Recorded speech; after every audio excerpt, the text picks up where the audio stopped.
Opo, yan po tayo, dito po tayo sa Ephesians chapter 6, verse number 10. Diyan pa-project natin sa ating screen.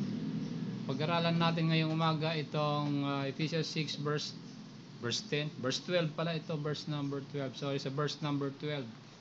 Ephesians chapter 6, verse number 12. For we wrestle not against flesh and blood, and against principalities, and against powers, and against the rulers of the darkness of this world, against spiritual wickedness in high places. Sabi po diya, pag-aralan natin itong gleanings dito po sa the third angelic rebellion. Ano po?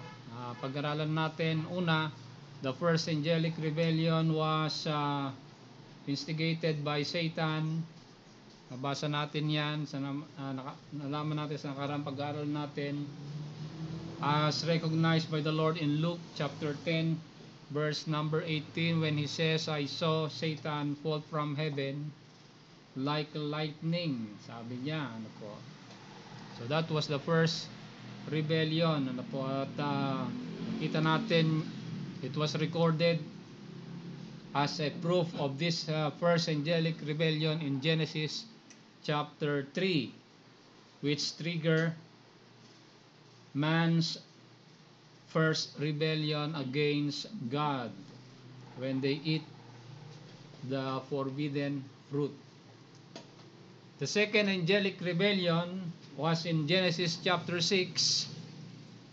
This is different, of course, from the rebellion of Satan. The rebellion of Satan was because of his pride.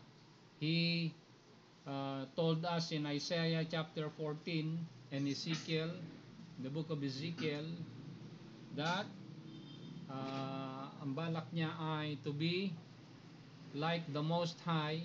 Sabi niya sa Isaiah 14, I will ascend to the congregation of the sides of the north, and so on and so forth. And then Ezekiel 28, kita natin ho dyan yung kanyang rebellion. He rebelled against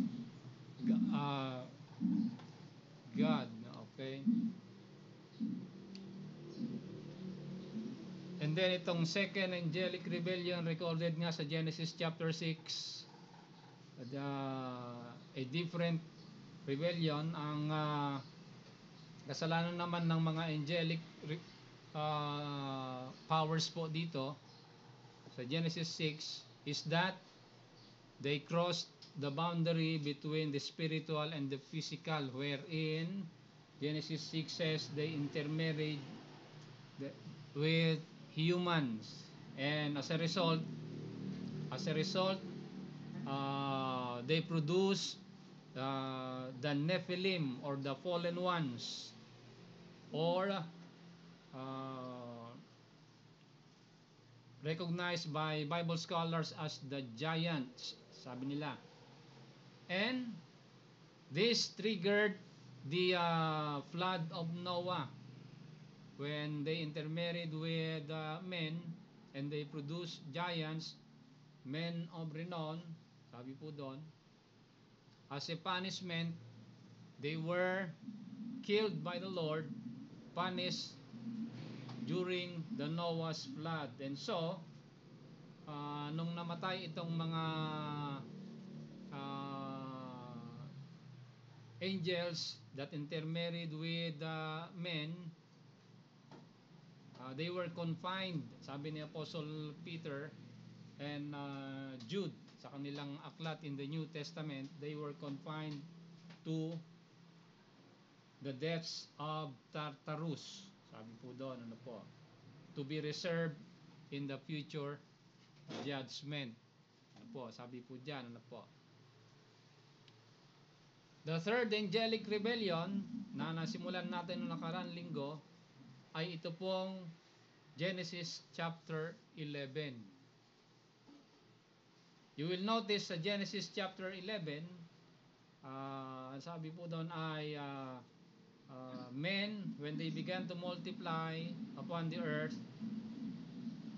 and as commanded by the Lord. There was a time during the time of Nimrod that they go against the commandment of the Lord to unite themselves as one. Sabi po doon, ano po.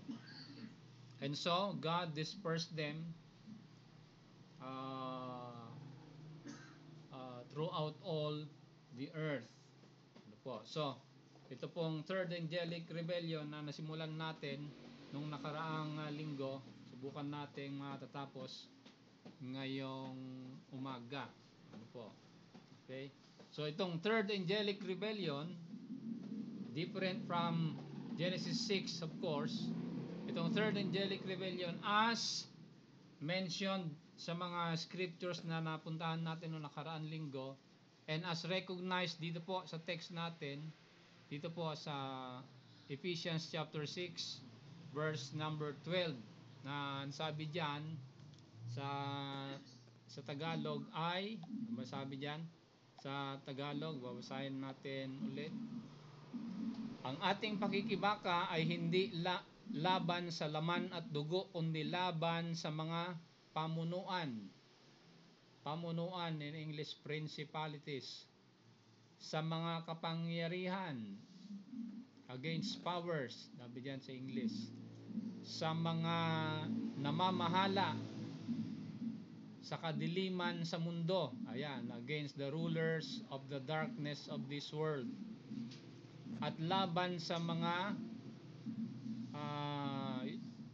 ukol sa espiritu ng kasamaan, ayan, against spiritual wickedness in high places, sa dakong kataas-taasan, sabi. So dito makikita natin sa statement ni Apostle Paul, ito pong recognition ng the third angelic rebellion.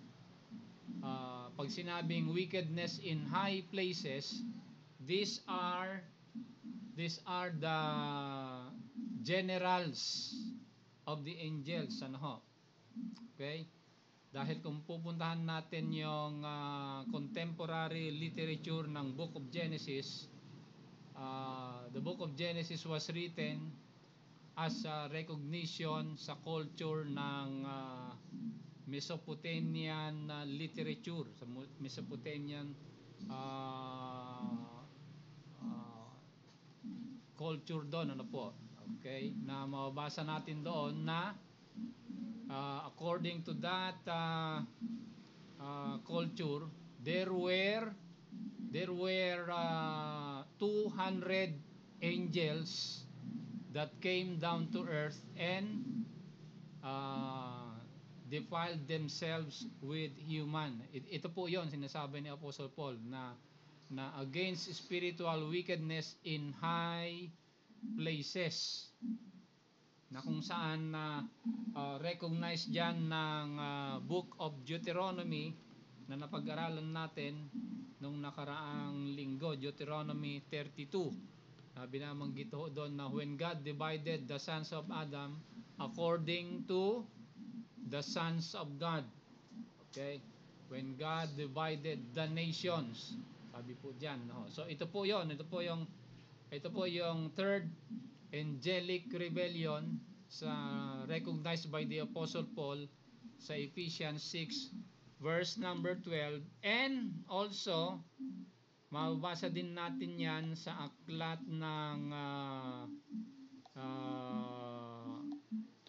Acts chapter 17. Ano po? Itong address ni Apostle Paul sa Areopagus sa Mars Hill, nung sinabi niya sa Acts 17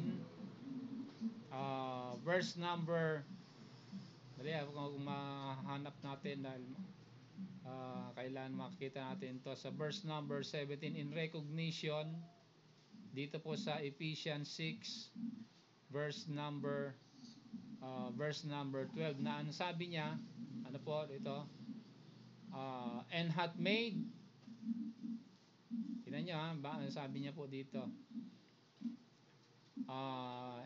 verse 26, and hath made of one blood all nations of men for to dwell on all the face of the earth. Ayan, ano ho. Okay? So, it was recognized by the Apostle Paul in Acts chapter number 17.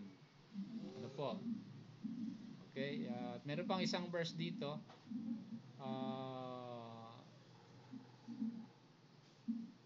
Na sinasabi ni Apostle Paul in recognition sa Ephesians chapter 6 verse number 12. Okay, so in high places, ito po yung mga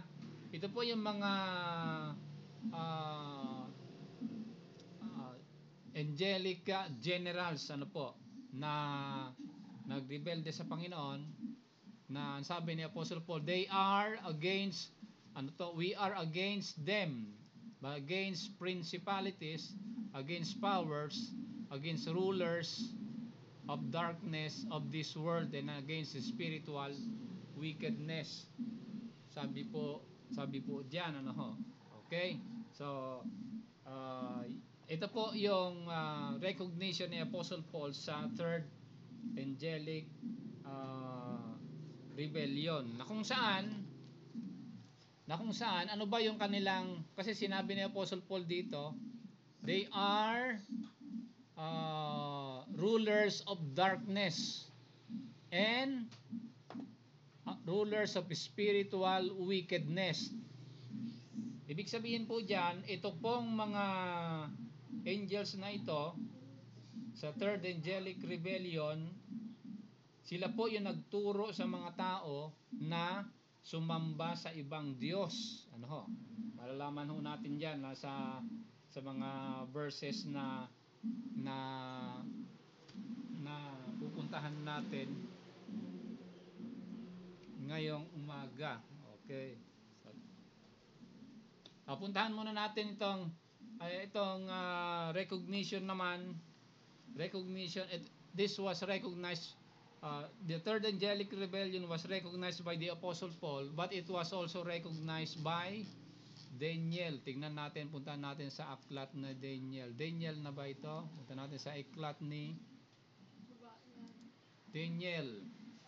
Okay, tingnan natin sa Daniel chapter 4. Ano ba sabi sa Daniel chapter 4 verse number 17? Okay. Daniel 4:17. Okay, so ito Daniel chapter 4, in the original Hebrew Bible, it was written in Aramaic. Kaya mababasa natin ho dito yung term na watchers. Sabi diyan, this matter is by the decree of the watchers. Okay? Sino itong mga watchers na ito? That and the demand by the word of the holy ones. Pag sinabing the holy ones, ito po yung mga napag-aralan natin ng nakaraang linggo. These are referring to angelic beings. Hindi pwedeng sa King James ito, yung holy ones na ito daw ay mga the saints. Hindi pwede magkaroon ng saints dito dahil ang decree na ito, ang decision na ito ay nangyari sa langit. Ano ho? Okay? It was decreed by the watchers and demand by the word of the holy ones to the intent that the living may know that the Most High ruleth in the kingdom of men. Ano ho? So ito binabanggit diyan yung watchers, ano ho? Or itong sons of God na binabanggit dito, ano. So itong mga watchers, they are in charge with the affairs of this world. Ibig sabihin, angels are more powerful, of course, obviously, than men. Ano po? They are more powerful than men, obviously. Kaya nga uh, they are able to manipulate or to control or to direct the affairs of this world. Sabi po diyan sa verse number 17 ni Daniel, ano, they can control or all the material elements of this world. Ito po yung mga watchers, ano, kaya ang mga tao, yan, lahat ng mga desisyon natin kontrolado yan ng ating Panginoon, ano. Okay, kahit gaano katindi ang pagpupumiglas ng tao na mamuhay ayon sa kanyang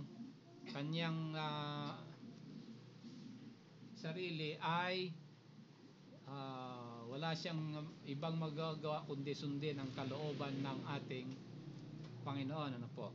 At ito ay itong mga watchers na ito po ay puntaan natin ito, ha, sa Psalm 82. Makikita natin sa Psalm number 82 itong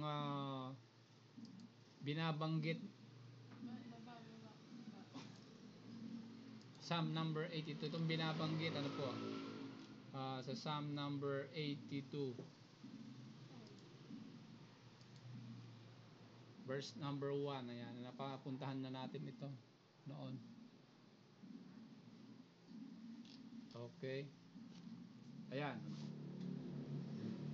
So ito pong mga angels sa third rebellion, they are able to control the material elements of the universe. Ayan po yung mga spiritual wickedness in high places, they can control, ano. They are more powerful than men, so they can defy the law of nature. They can control it. Kaya mabasa natin dito sa ano to? Sa Daniel. So ito, Psalm number 82. Tingnan niyo, sabi po dito sa verse number 5. Okay? Ito, napag-aralan na natin dito, ano po, na ito yung heavenly court, ano ho, God presiding standeth in the congregation of the mighty, and he judgeth among the gods. At sabi po diyan, ano ho. Okay? He judgeth, God judges among the gods, or among the angelic host, or among the holy ones. Sabi po diyan, dahil ang ginawa ng mga principalities and powers, or itong mga generals ng mga angels sa third rebellion, ay tinuruan nila yung mga tao to go against God Himself. Babasa natin yan sa verse number 2 at saka verse number 3 at saka verse number 4. At ultimately, sabi po dyan, sa declaration sa verse number 5, they know not, neither they will understand, they walk on in darkness, and sabi dyan, pag sinabing they walk on in darkness, ano po, ito pong mga angelic beings with men are, sabi dyan, all the foundations of the earth are out of course. Pag sinabing all the foundations of the earth are out of course, this is not a material declaration, kasi pag out of course ang elements ng universe, di dapat walang order and coherence ang universe, pero may order ho yan, ano ho. Okay, may order yan. So basically itong all the foundations of the earth are out of course is a spiritual declaration. Alam natin yan, that these gods, these angelic beings, they influence men to go against God, therefore all the foundation of the earth are out of course. Kapag ang tao ay hindi na sumunod sa Panginoon, kapag ang mga anghel ay hindi na sumunod sa Panginoon, ang kahantungan nila ay ang impyerno, or the lake of fire. Sabi diyan sa napag-aralan natin noong nakaraang linggo. Yan ang ibig sabihin ng the foundations of the earth are out of course. Ibig sabihin, yung foundations ng right and wrong are undermined by these gods. Sabi diyan. Kaya ang punishment ng Panginoon sa kanila, sabi po dito sa verse 7, ye shall die like men and fall like one of the princes. Sino yung mga princess na ito? Example niyan sa Daniel 12:1, si Prince Michael. Sa Daniel 10:13, itong Prince of Greece and Prince of itong isa, Persia. Sa Daniel 10 verse 20 to 21, ano po yan, yung mga princess, ano ho, ang sabi po diyan, ano ho. At saka yung Prince of Tyre, sabi po doon saan ba yung Prince of Tyre? Sa Isaiah 14, ano po, referring to Satan himself, ano ho. They will be punished, sabi diyan, ano ho. Okay? So dito makikita natin yung ginawa, yung influence ng mga principalities. Sabi ni Apostle Paul sa Ephesians 6:12, principalities and powers and rulers of darkness. Ano po? Ito yung ginawa nila, tinuruan nila yung mga tao to go against God himself. Malalaman natin yan sa iba yung pag-aaral natin sa susunod na linggo, dahil sa Old Testament marami pa po ito. So let me give you also an example, yung heavenly host, heavenly court, katulad nitong Psalm 82. Okay? Na ang mga angelic beings, they manipulate, or they control the affairs of this world. Another example, okay, ito yung pangyayari sa langit, ano po. Pero sa earthly example, bigyan ko po kayo ng earthly example. Sandali lang ho tayo dito sa aklat ng 1 Kings 22. 1 Kings 22. Saan na ba 22? 22. Ayan, 1 Kings 22 verse 19. Puntahan natin ito dahil ito merong pag-uusap dito, katulad din doon ng Panginoon at sa kanyang mga angelic beings sa verse number 20. Tignan nyo ha. Sabi po dito. Okay. And the Lord said, verse 19 muna, verse 19. Ito yung angelic court, ano ho. Heavenly court, ano po. Katulad sa Psalm 82. Okay? Ito ay nangyari na doon sa kasaysayan ng Israel. 1 Kings 22 verse 19. And he said, hear thou therefore the word of the Lord. I saw the Lord sitting on his throne, and all the host of heaven standing by him on his right hand and on his left. So yan, ito. God the Lord is presiding a court in heaven, ano ho. Inuutusan niya yung mga host of heaven to control or to guide the affairs of this world or the universe, ano ho. Tignan natin, ano ho. I saw the Lord sitting on his throne, and all the hosts of heaven standing by him on his right hand and on his left hand. Sabi diyan, ano ho. Dali na lang ha, at kakain na tayo, matatapos na tayo dito. Verse 20, and the Lord said, who shall persuade Ahab that he may go up and fall at Ramoth Gilead? Si Ahab, alam naman natin, ito yung hari ng Israel, ano ho, na tumalikod sa Panginoon. Ang sabi ng Panginoon, si Ahab ay hindi dapat magtatagal, dapat mamamatay na yan dahil tumalikod siya sa aking kautusan, sabi ng Panginoon. So sabi ng Panginoon sa verse 19, o ayoko na si Ahab maging hari sa Israel, tanggalin niyo siya. Okay, sabi ng Panginoon sa mga host of the heaven. So, nag-utos ang Panginoon, nag-implement itong mga heavenly host. Ayan, saan niya dito? Sino ang maggagabay kay Ahab na pumunta sa Ramoth Gilead? Okay? So, at may sumagot doon, and sumagot na isang anghel, sabi niya, ganito gagawin natin. Verse 20, and there came forth a spirit and stood before the Lord and said, I will persuade him. Okay, so mahabang kwento po ito. Pero ang katapusan ho niyan, pumunta nga si Ahab sa Ramoth Gilead at doon siya namatay. Okay?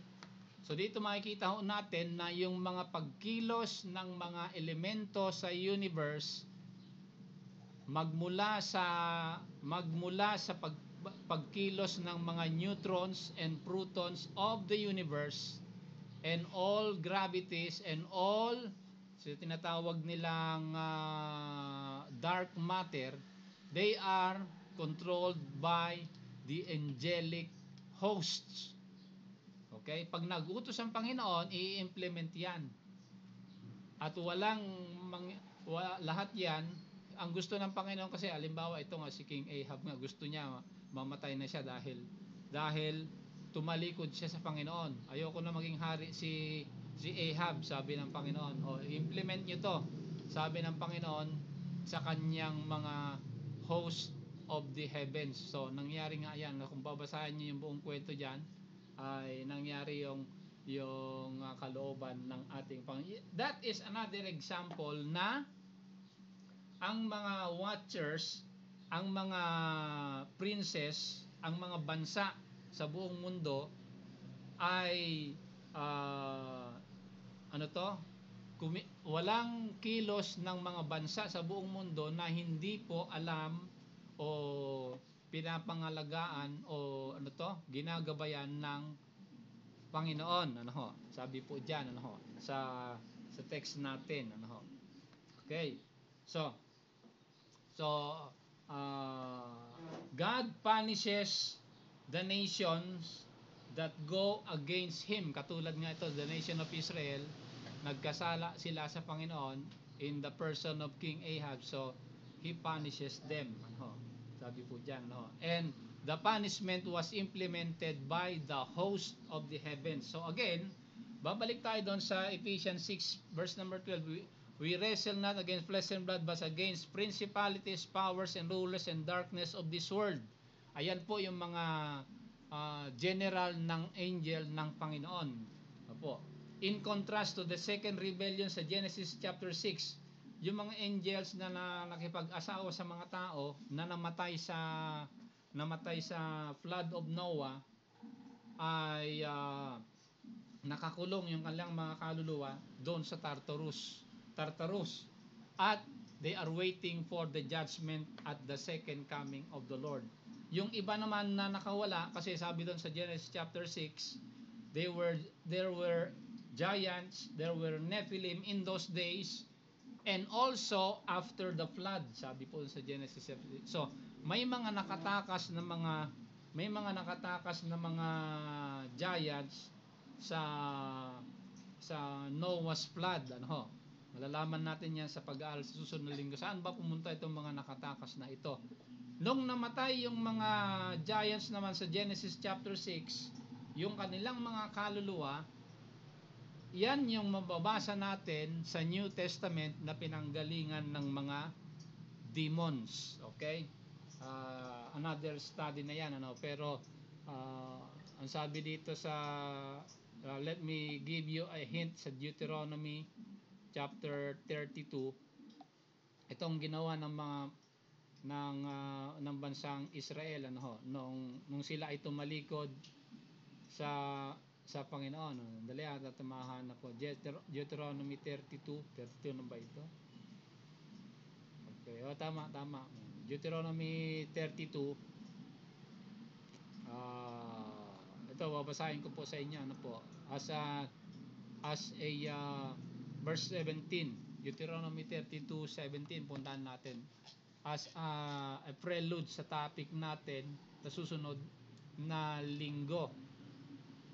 Deuteronomy 32, dito na tayo magtatapos, verse number 17, kasi ito yung pinanggalingan, ito yung mga demons, yung mga giants that yung mga angels na nakipag-asawa sa tao sa Genesis chapter 6 nung namatay sila sa flood.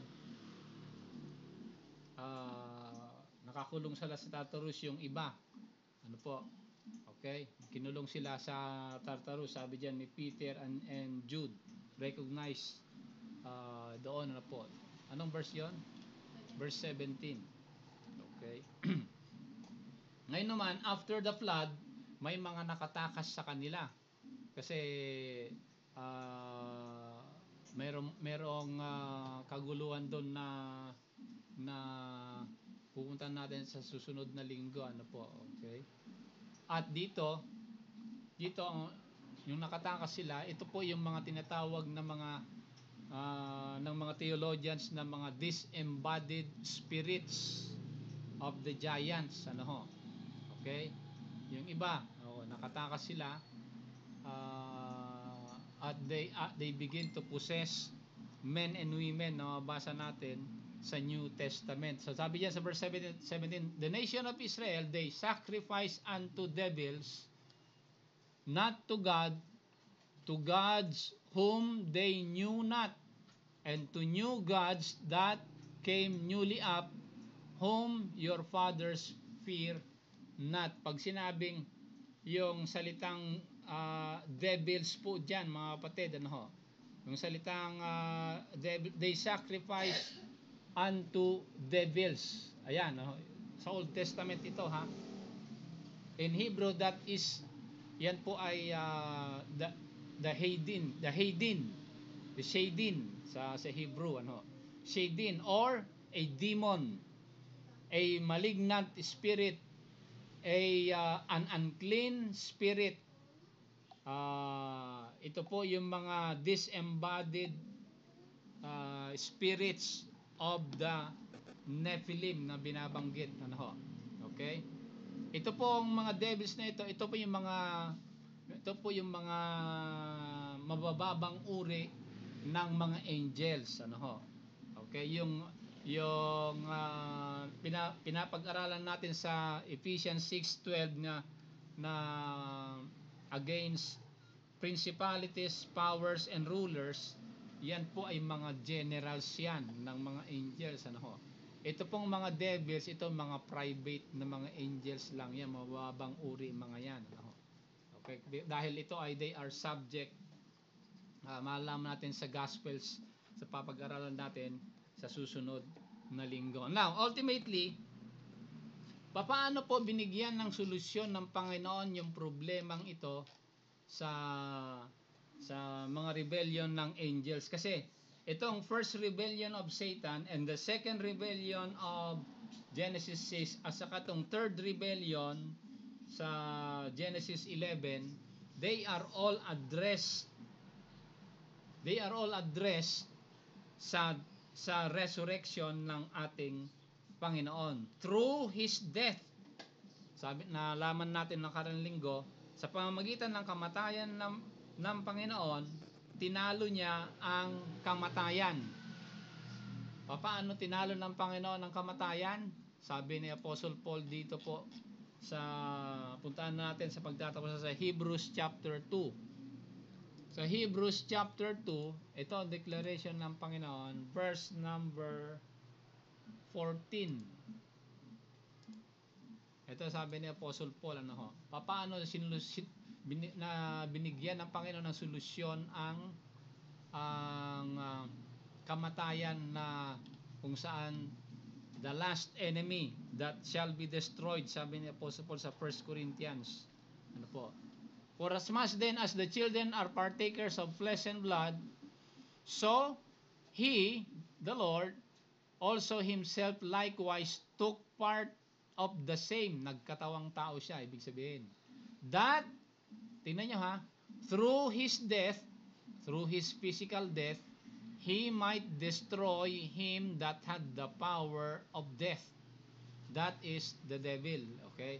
So, paano tinalo ng Panginoon si Satanas? Sa pamamagitan ng kamatayan ng Panginoon. Akala ni Satanas, nung namatay ang Panginoon, talo na ang Panginoon. Pero ang hindi alam ni Satanas, nung namatay ang Panginoon, yun pala yung pagkatalo ni Satanas mismo. He destroyed death.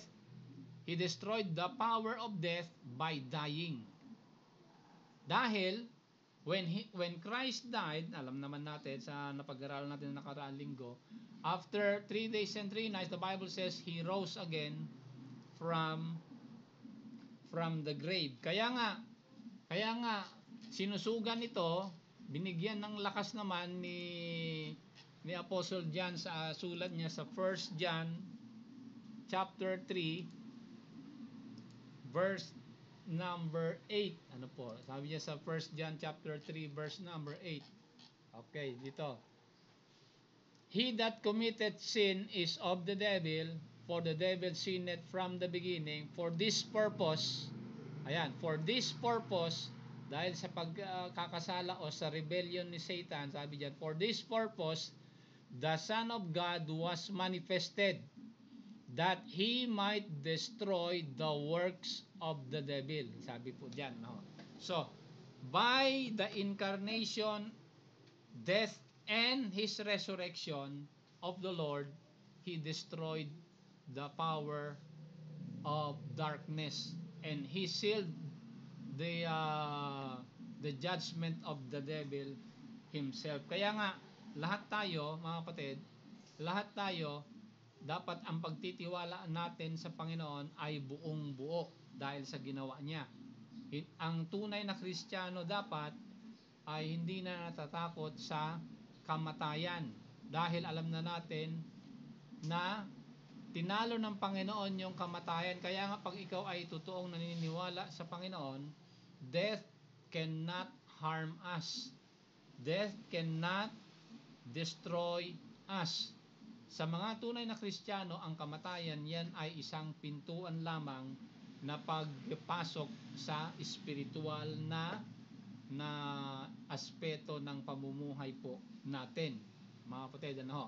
Kung ang tao po ay hindi nakakilala sa Panginoon, pagkatapos niyang mamatay physically, ay kaparusahan ang naghihintay sa kanya. Bakit? Dahil hindi siya naniniwala sa kapangyarihan ng Panginoon na siya ay Diyos, namatay siya at nabuhay siya uli, mga kapatid. Ano ho? Yan po ang ebanghelyo ng ating Panginoon. Kaya nga, ang paniniwala natin, ang kumpiyansa natin, yung salitang confidence is the new translation of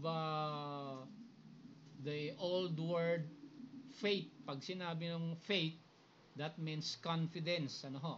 Okay?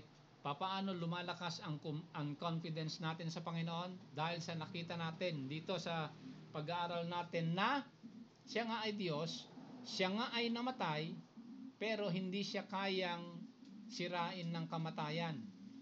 Sabi doon sa Book of Acts, di ba? That God will not suffer the Lord Jesus Christ to suffer to suffer corruption, sabi doon, and that He rose again from the grave after 3 days and 3 nights. Opo, so by His resurrection, we claim victory over this spiritual wickedness in high places. Kaya nga ang tunay na nakakilala sa Panginoon, hindi ka na dapat naapektuhan o hindi ka na pwedeng saniban ng masamang espiritu dahil ang Panginoon ay nasa iyong puso. Hindi ka na pwedeng pasukan ng mga demons, ano ho, dahil alam nila na ang Panginoon, ikaw ay nakakilala sa Panginoon, mga kapatid, ano ho. Kaya nga sa pagtatapos natin, ano ho, sa pagtatapos natin, nalaman natin na ang kadakilaan at kalakasan ng Panginoon ay nandoon lamang sa kanyang mga ginawa dito po sa lupa para po sa ating kaligtasan. Ano po? Ayan po ay ang kanyang pagkamatay at pagkabuhay muli. Yan ang pinakasinyalis ng kanyang pagiging tunay na Diyos. Kaya nga po, ito pong rulers of darkness of this world, ito pong spiritual wickedness in high places, they have no more authority over the believers, dahil sabi ng Panginoon sa Matthew 28 verse 18, all authority is given unto me in heaven and in earth. Ang sabi niya, mga kapatid. So dito po na tayo magtatapos sa pag-aaral natin ngayong umaga. Closing prayer na po tayo sa ating pagtatapos natin. Let's pray. Salamat Panginoon ngayong umaga sa inyong kadakilaan. Salamat sa inyong salita na amin natunghayan. Nawa ito nakapagbigay ng kalakasan sa aming buhay, sa aming pananampalataya habang naghihintay kami yung pangalawang pagbabalik sa matamis na pangalan ni Kristo Jesus. Amen, amen. Salamat po sa mga kapatiran online na nakisama. Salamat po sa inyo. Kita-kita tayo ulit sa susunod na linggo. Like and share sa mga naka-online yung ating YouTube channel. Pumunta po kayo para mabalikan ang lesson sa YouTube channel natin sa Theonomy channel. Kita-kita tayo ulit sa susunod na linggo.